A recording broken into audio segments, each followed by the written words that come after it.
Alam mo ba, sa loob lamang ng ilang taon, parang mas lalong bumigat ang buhay ng maraming Pilipino. Mas mahal ang pagkain, mas mahal ang gasolina, mas mahirap bumili ng bahay. Mas maraming Pilipino ang nawawalan ng tiwala sa gobyerno. At habang ang ibang bansa ay mabilis na umaangat, maraming Pilipino ang nagtatanong, nauunahan na ba tayo?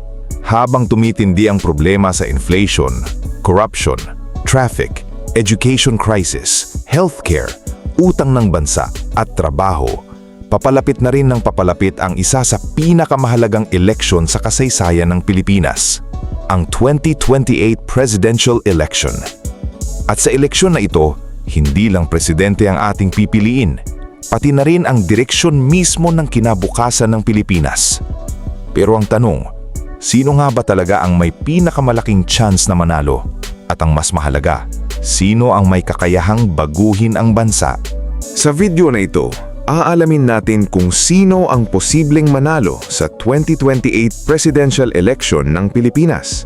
Ang kanilang mga lakas, kahinaan, political machinery, at kung bakit maaaring mabago ng election na ito ang future ng ating bansa.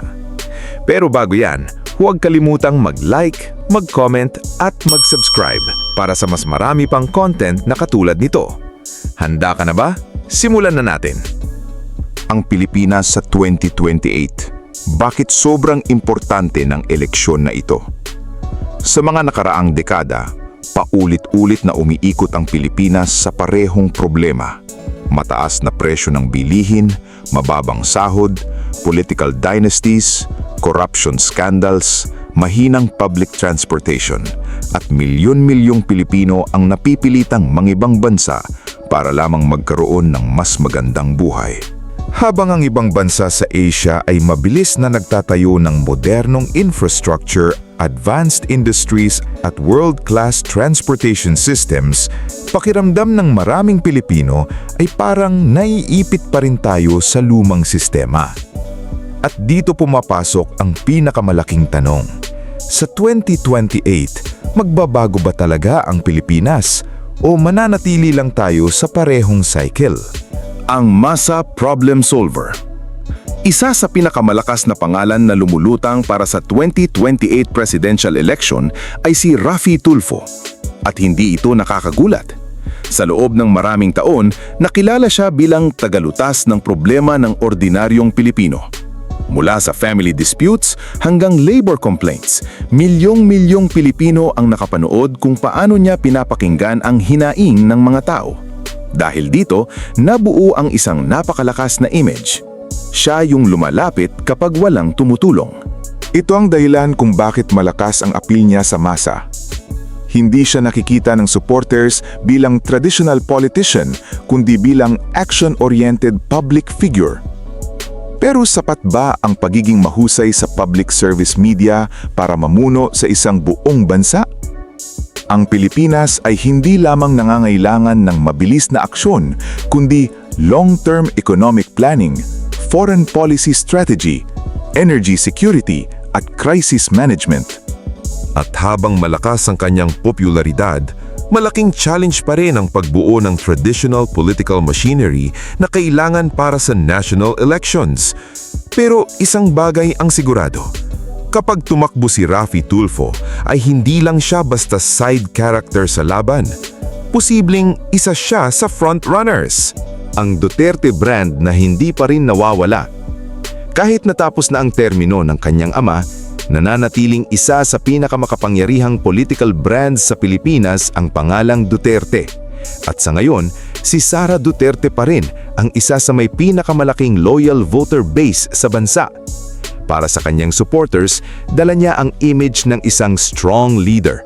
Isang leader na kayang magpatupad ng disiplina at mabilis na aksyon. Lalo na sa Mindanao at ilang bahagi ng Visayas, napakalakas pa rin ng Duterte influence. Pero kasabay ng lakas na ito ay ang matinding political polarization. Habang may mga Pilipinong naniniwalang kailangan ng bansa ang isang strong hand, mayroon ding mga Pilipinong nagsasabing panahon na para umiwas sa personality politics at political dynasties. Sa tingin nyo, mga kabida, kaya bang dalhin ng Duterte brand ang buong bansa sa panibagong administration? o nagsisimula na ring mapagod ang mga Pilipino sa parehong political families. Ang muling pagbabalik. Isa sa pinakainteresanteng posibilidad para sa 2028 si Leni Robredo. Matapos ang kanyang presidential run noong 2022, marami ang naniniwalang tapos na ang kanyang national political career. Pero nangyari ang kabaligtaran. Sa halip na mawala sa public relevance, lalo pang lumakas ang kanyang grassroots support. Para sa kanyang supporters, simbolo siya ng transparency, volunteerism, at clean governance.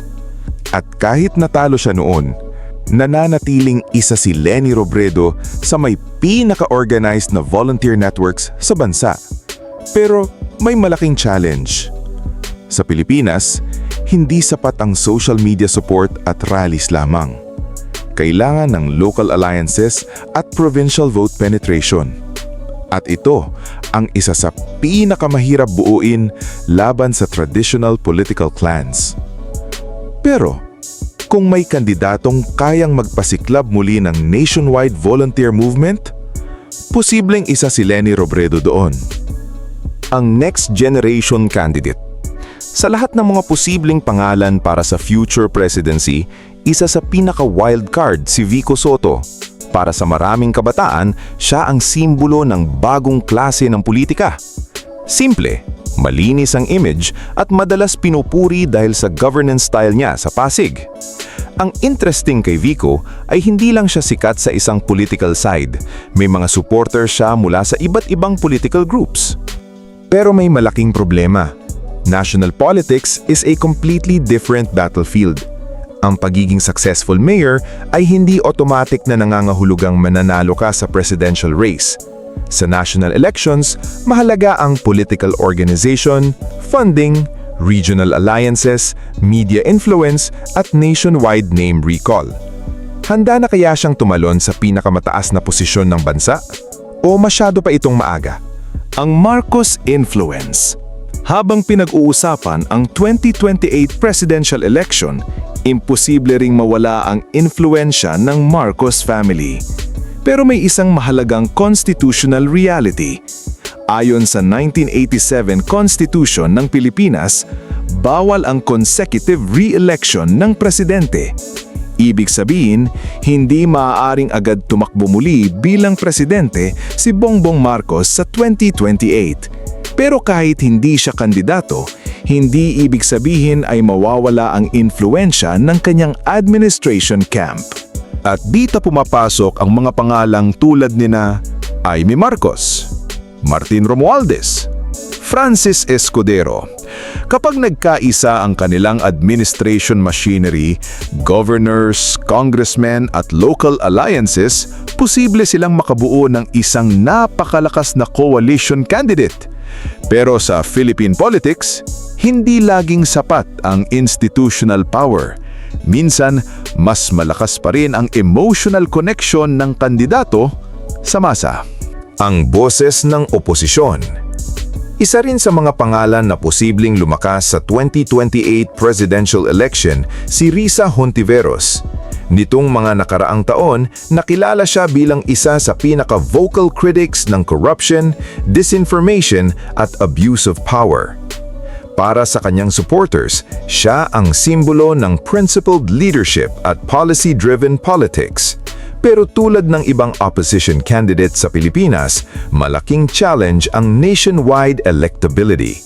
Sa kasaysayan ng bansa, madalas mas mahirap manalo ang kandidatong heavily associated sa opposition movement, lalo na sa political environment kung saan mas nangingibabaw minsan ang personality politics kaysa policy debates. Pero habang lumalala ang frustration ng maraming Pilipino sa corruption at governance issues, posibleng lumakas din ang demand para sa mas reform-oriented leaders. Ang mga wild card, may mga pangalan pa bang pwedeng tumakbo?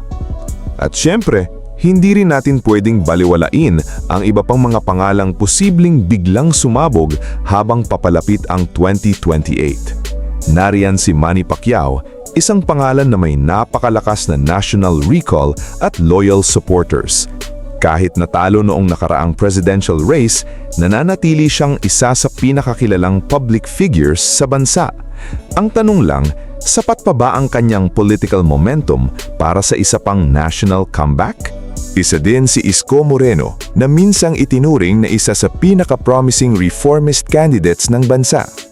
Malakas ang karisma, mahusay magsalita, at may urban executive experience. Pero matapos ang kanyang pagkatalo noong 2022, kakailanganin niyang muling buuin ng tiwala at excitement ng mas malawak na electorate.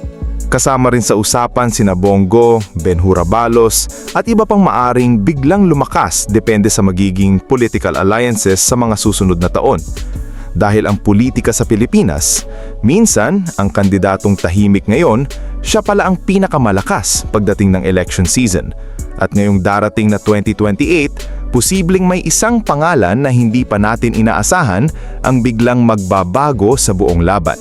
Ang tunay na laban sa 2028. Pero sa totoo lang, hindi lang ito laban ng mga kandidato, mga kabida. Laban din ito ng dalawang magkaibang vision para sa Pilipinas. Isang Pilipinas na mananatili sa traditional political system at isang Pilipinas na gustong sumubok ng bagong direksyon. Sa panahon ngayon, mas malakas na ang influence ng social media kaysa traditional campaign rallies. Isang viral video, isang controversy, isang political alliance, pwedeng magbago ang buong election. At habang papalapit ang 2028, unti-unti nang nagsisimula ang totoong laban. Hindi sa campaign stage, kundi sa kontrol ng narrative. At sa huli, ang tanong ay hindi lang kung sino ang sikat, hindi lang kung sino ang maraming supporters online. Ang tunay na tanong ay, sino ang kayang harapin ang mga problema ng ating bansa, ng Pilipinas? Sino ang may malinaw na plano para sa ekonomiya, sa korupsyon, sa education, sa healthcare, sa trabaho, sa kinabukasan ng mga kabataang Pilipino?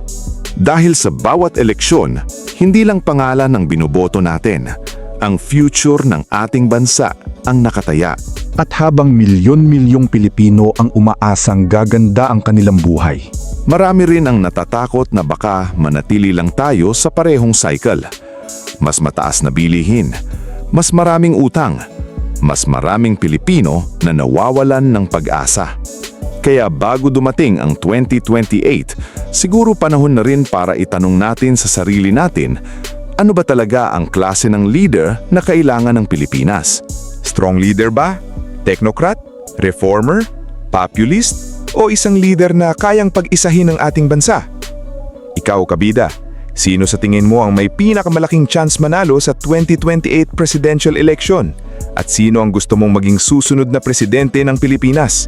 I-comment mo na ang opinion mo sa baba. At kung nagustuhan mo ang video na ito, huwag kalimutang mag-like, mag-comment at mag-subscribe para sa mas marami pang content na katulad nito. Maraming salamat sa panonood. Hanggang sa muli, kabida!